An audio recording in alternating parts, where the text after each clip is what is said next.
এত পপুলার হয়ে গেছে না, দুর্গাপূজায় দেখার চান্স পাবো না। কিন্তু বিশ্বের বড় দুর্গা হচ্ছে, এটা সত্যি।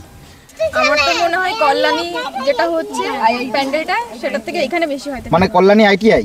হ্যাঁ হ্যাঁ, ভারতবর্ষের প্রথম পুজো হচ্ছে যেটা কিনা নিচেই ঢালাই করে কনস্ট্রাকশন করে লোহার স্ট্রাকচার করে দাঁড় করানো হচ্ছে। প্রচণ্ড লেভেলের বৃষ্টি হচ্ছে, সেই বৃষ্টিকে উপেক্ষা করে অনেকে কিন্তু চলে এসছে এই বড় দুর্গাকে দেখতে। বড় দুর্গার রেকর্ডটা রয়েছে আসামে, তো সেটাই গতবার আমাদের ছিল যে ব্রেক করার। তো এই বছর আমাদেরও সেই টার্গেট রয়েছে যে সেটা ব্রেক করে অন্তত বাংলায় রেকর্ডটা আসবে। নমস্কার দর্শক, লাইফ অফ কেরি নতুন একটা ভিডিওতে সবাইকে স্বাগত। আমরা সাধারণত কোনো একটা সামনে বাধার সম্মুখীন হলেই থমকে দাঁড়াই, কিন্তু কিছু কিছু মানুষ আছে তাদের মধ্যে কিন্তু হার না মানা মানসিকতা লক্ষ্য করা যায়। তার একটা জলজন্ত উদাহরণ হচ্ছে এই কামালপুর গ্রামবাসী। কারণ 2024 সালে যে এত টাকা খরচা করার পরেও শেষ অবধি যে বড় দুর্গা বন্ধ হয়ে গেল, তারা কিন্তু সমস্ত গ্রামবাসী কান্নার সাগরে ভেসে গেছে। তাদের অনেক আর্থিক ক্ষতি হয়েছে, তা সত্ত্বেও তারা 2025 সালে আবার এসে ঘুরিয়ে দাঁড়িয়েছে। তারা 2024 সালের সেই অসমাপ্ত কাজ 2025 সালে এসে জোর কদমে শুরু করে দিয়েছে।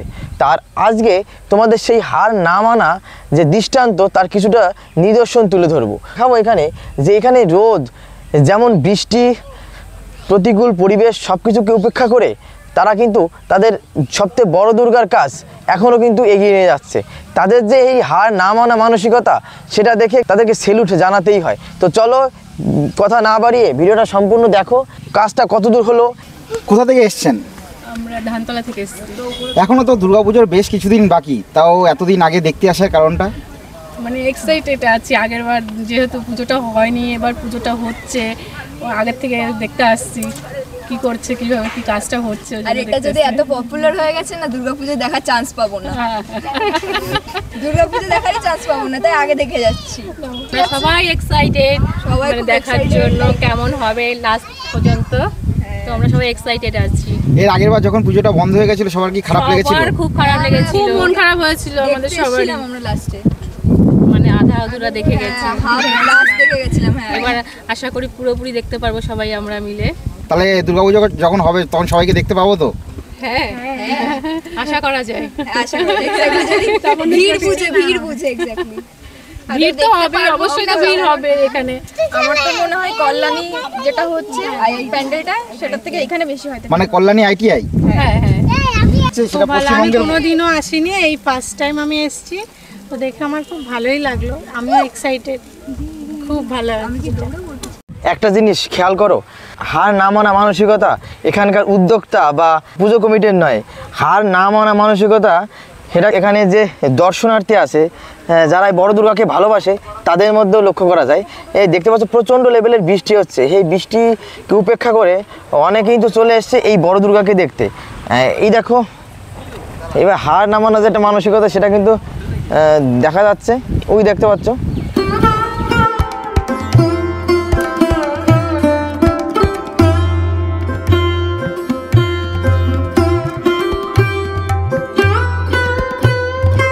এর বাড়ি কোথায়? শঙ্করপুর। এখনো তো দুর্গা পুজোর অনেকদিন বাকি, তা এখন ঠাকুর দেখতে আসার কারণ কি? দাদা, কাজ কতদূর কি এগোলো? না, কাজ বলতে কি, দেখো এই যে কর্মকাণ্ড, সেটা হচ্ছে বিশ্বের বড় দুর্গাই হচ্ছে। আমরা একটু সিক্রেট রেখেছি হাইটটা, কিন্তু বিশ্বের বড় দুর্গা হচ্ছে, এটা সত্যি। এবার সেই জায়গায় দাঁড়িয়ে দেখো, আমরা গত বছর হয়তো পুজোটা হয়নি, কিন্তু এই বছর যেভাবে মানুষ এই প্রাকৃতিক দুর্যোগ কাটিয়ে আমাদের শিল্পীরা যেভাবে কাজ করছে, অলরেডি দেখতে পাচ্ছ যে অসুরের যে ফিগারটা ছিল সেটা অলরেডি তো আমাদের ফাইবার করা ছিল। সেই ফাইবারটাই আবার ওখান থেকে তুলে এই দেখো ছোট ছোট টুকরো করা আছে, সেইগুলোই আবার একটা স্ট্রাকচারের মধ্যে দাঁড়িয়ে ওইখানে যাবে। আর এটা তো আগেও বলেছি, এদিকে আস্তে আস্তে আসো, যে এই একটা পুজোই আছে যেটা কনস্ট্রাকশান করে, যেটা দেখতে পাচ্ছ ইঞ্জিনিয়ার লাগিয়ে, সিভিল, ইলেকট্রিক, আর্কিটেক্ট এগুলো লাগিয়েই একটা পুজোই আছে, যে কিনা মনে হয় ভারতবর্ষের প্রথম পুজো হচ্ছে, যেটা কিনা নিচেই ঢালাই করে কনস্ট্রাকশান করে লোহার স্ট্রাকচার করে দাঁড় করানো হচ্ছে। দাদা এই যে লোহার স্ট্রাকচার অর্থাৎ কনস্ট্রাকশনের কাজ সাধারণত আমাদের কি কোনো বাড়ি তৈরির কাজে এরকম হয়তো কনস্ট্রাকশন করে করা হয়, সেক্ষেত্রে কি এবার কোনো বাঁশের ব্যবহার কি হবে না? না না, বাঁশের ব্যবহার নেই। বাঁশের ব্যবহার আছে মাঠে যে সমস্ত লাইট ফাইটগুলো হবে সেগুলোতে আছে, কারণ যেহেতু আমাদের স্ট্রাকচারটা আয়রন হচ্ছে, তো ওখান থেকে ওর সাথে কোনো রকম ইলেকট্রিক সম্পর্ক থাকছে না। দূর থেকে আলো দেওয়া হবে, এই আলো যেখান থেকে দেওয়া হবে সেইগুলো থাকছে হচ্ছে বাঁশের স্ট্রাকচার থাকছে। তো একটা পরিকল্পনা মাফিকই এগোচ্ছে সমস্তটাই। আর এই মুহূর্তে কনস্ট্রাকশন যদি বলো যে আমাদের গতবার যে খামতিগুলো ছিল, এখানে বাঁশের স্ট্রাকচার ছিল, সেটা বাদ দিয়ে এখন আয়রন আর টোটালি কনস্ট্রাকশনের একটা ঢালাই করে তারপর রেডি হচ্ছে। ঢালাই হয়েছে ভিত করে আর কি, ধরো 5 ফুট ডিপ করে ইঞ্জিনিয়ার যেভাবে প্ল্যান দিয়েছে সেইভাবেই হয়েছে। তারপরে অ্যাঙ্গেলগুলো বার করে সেই অ্যাঙ্গেলগুলোই আয়রন স্ট্রাকচার রেডি হচ্ছে। দেখতে পাচ্ছ এখনও কাজ করছে এরা সবাই, বৃষ্টির মধ্যে দিয়েও কাজ করছে। তো এইভাবে চলছে। এই যে দেখতে পাচ্ছ বাঁদিকে যেটা কাজ হচ্ছে, এটা হচ্ছে বিশ্বের সবথেকে বড় জগদ্ধাত্রী। এটাও হয়তো গিনেস বুক অফ ওয়ার্ল্ড রেকর্ডে এবার ওরা নাম তুলবে। কোনটা? এই পাশে যে ঠাকুরটা হচ্ছে? হ্যাঁ এটা। হ্যাঁ আচ্ছা, এটা জগদ্ধাত্রী ঠাকুর হচ্ছে। এনারা হয়তো এটা যাবে হচ্ছে তোমার চন্দননগর, এটা যাচ্ছে হচ্ছে কানাইলাল পল্লী। এখানে দেখতে পাচ্ছ যে অসুরের মুখটা যেটা রেডি হয়েছে, এটা আটকানো আছে, বর্ষায় সব সমস্যা হচ্ছে। এটা অসুরের মুখমণ্ডল, তাই তো? হ্যাঁ এটা অসুরের মুখমণ্ডল, একটু দেখাতে পারো। বডি স্ট্রাকচারের উপর বসবে? হ্যাঁ এটা ওই বডি স্ট্রাকচারকে এই সামনেই বসবে এদিকে মুখ করে। অসুরের কাস্টিং করে ফাইবার বের করা যেটা, ওটা কি হয়ে গেছে? সবটাই কমপ্লিট, তো দেখতেই পাচ্ছ যে ওখানে ফাইবারের এখন কাজ কমপ্লিট। ফাইবারের কাজ কমপ্লিট, এবার এটাকে সব জুড়তে হবে। আর এদিকে দেখতে পাচ্ছ এই যে এটা জগদ্ধাত্রী, এই মুখটা রেডি হচ্ছে।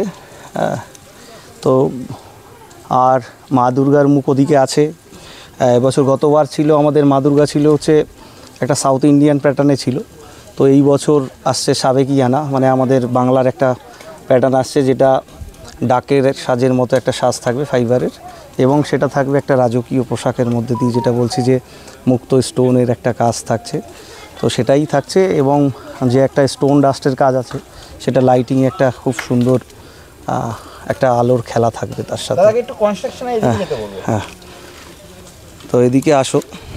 এইটা যে জিনিসটা করা হচ্ছে এখানে, তো টোটালটাই একটা এই নিচে এগুলো সব 5 ফুটের ডিপ করে পিলার করা আছে 18 বাই 18, এইভাবে করে টোটালটাই যাতে একটা সেফটি সিকিউরিটি মেনটেন করে রেডি করা হচ্ছে। এগুলো সবে উঠছে, সমস্তটাই আস্তে আস্তে করে হবে। দাদা বলি ঠাকুরের মুখটা কোন দিকে না, মুখটা এই সামনে বসবে। এই যে যেটা দেখছো এটা আয়রন স্ট্রাকচার হবে, এর উপরে অসুর বসবে এরকম আর কি, এখানে আয়রন স্ট্রাকচার হবে। আচ্ছা, এখানে যেখানে বাসটা রয়েছে এখানে আয়রন স্ট্রাকচারটা হবে। হ্যাঁ, এই দিকটা মুখ করে হবে, মানে দক্ষিণ দিকে মুখ করে। ঠাকুর দেখবে সেটা কোন দিক দিয়ে দেখবে? সেটাই সামনের থেকে দেখতে হবে, 130 ফুট দূর থেকে দেখবে সবাই।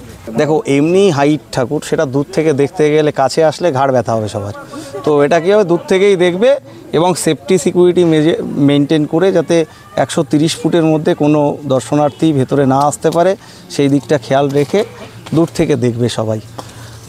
আর এই বছর আমরা বারবার করেই বলছি যে আমাদের দেখো বাংলায় বড় দুর্গার রেকর্ড নেই এই মুহূর্তে, বড় দুর্গার রেকর্ডটা রয়েছে আসামে, তো সেটাই গতবার আমাদের ছিল যে ব্রেক করার। তো এই বছর আমাদেরও সেই টার্গেট রয়েছে যে সেটা ব্রেক করে অন্তত বাংলায় রেকর্ডটা আসবে, সেটাই বিশ্বের বড় দুর্গা, সেটা এখানে রেডি হবে। তো সেটা আসবে, ওটা আমি বলেছি কামালপুরের আবেগ, সেটা বাংলার নাম হবে। আসামের রেকর্ডটা ব্রেক করে এখানে সবথেকে বড় দুর্গা। দেখো ইউনেস্কোর স্বীকৃতি বাংলার দুর্গা পেয়েছে, কিন্তু বড় দুর্গার রেকর্ডটা অন্য জায়গায়, তো সেটাই আমরা চেষ্টা করেছিলাম কামালপুর যে বড় দুর্গার রেকর্ডটা আসবে। এবার সমস্ত সবার সাহায্য নিয়ে, প্রশাসনের সাহায্য নিয়ে আশা করি ওই রেকর্ড ব্রেক হবে। আর শুধু তো আমার গ্রামের নয়, আর এটা সারা বাংলার উদ্দেশ্যে গতবারই আমরা বলেছি এটা কামালপুরের পুজো না, সারা বাংলার পুজো, সারা ভারতবর্ষের পুজো, সারা বিশ্ববাসী যত আছে বাঙালি তাদের সবাইকে নিয়েই এই পুজোটা তৈরি হচ্ছে। তো এখানে যারা আসছে সবাই নিজের পুজো মনে করেই এখানে আসছে। একটা আলোক শিল্পীরা কিভাবে করবে সেটা একটা বড় ধরনের আলোক শিল্পীদের সাথে নিয়েই একটা সেটা আলোচনায় বসলে ভালো হবে, তবে একটা অন্যরকম আলোর খেলাও দেখবে সবাই এখানে। এই পাশে মা দুর্গার যে ফাইবারের কাজ সেটা সমাপ্ত হয়ে গেছে, এখন শুধু স্ট্রাকচার বানিয়ে এটাকে মা দুর্গাকে প্রতিস্থাপনের পালা। এই যে মা দুর্গার ফাইবারের উপর কিন্তু মুক্তোর যে কাজ দেখতে পাচ্ছ অনেকটাই হয়ে গেছে, আরও কিছুটা বাকি আছে। এই পাশে দেখতে পাচ্ছ 24খানা ভীম করে তোলা হচ্ছে স্ট্রাকচারের কাজ এই পাশে চলছে। পশ্চিমবঙ্গে প্রথম কোনো মা দুর্গাকে স্ট্রাকচারের উপরে দাঁড় করানো হবে। এই যে অবস্থা, এই অবস্থার দিকে সবাই তাকাও যে পশ্চিমবঙ্গ কি এমনকি পৃথিবীর মধ্যে প্রথম এই কামালপুরেই হতে চলেছে যেখানে 24খানা টাই ভীমের উপর পুরো লোহার স্ট্রাকচারের উপর মা দুর্গাকে দাঁড় করানো হবে, যাতে কোনো রকম দুর্ঘটনার সম্মুখীন না হয়।